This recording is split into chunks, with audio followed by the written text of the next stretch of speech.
शाळा, काकस्पर्श आणि अगदी अलीकडचा टाइमपास या चित्रपटानंतर केतकी माटेगावकर मराठीतल्या पहिल्या साय-फाय चित्रपटासाठी तयार होते। चित्रपटाचं नाव आहे फुंट्रू आणि त्याचं दिग्दर्शन करतोय सुजय डहाके। शाळानंतर बऱ्याच वर्षांनी पुन्हा एकदा हा डायरेक्टर ॲक्ट्रेस ड्युओ एकत्र येऊन काम करतोय। सो सांगायची गोष्ट अशी की केतकी चित्रपटातल्या या रोलसाठी अगदी फिट अँड फाईन होते, नाहीतर हे जिमिंग सेशन तिने का सुरू केलं असतं?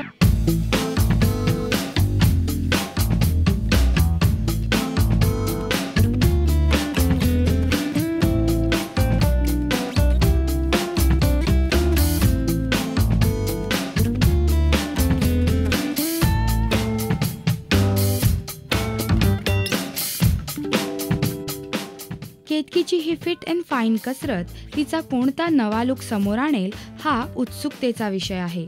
केतकीचा हा फंडा आणखी लोकांपर्यंत पोहोचवण्यासाठी हा व्हिडिओ नक्की शेअर करा। फुंट्रूच्या अधिक अपडेट्ससाठी राष्ट्रीय मराठी सबस्क्राईब करायला विसरू नका। नमस्कार, मी Ketaki Mategaonkar. Please subscribe to राष्ट्रीय मराठी।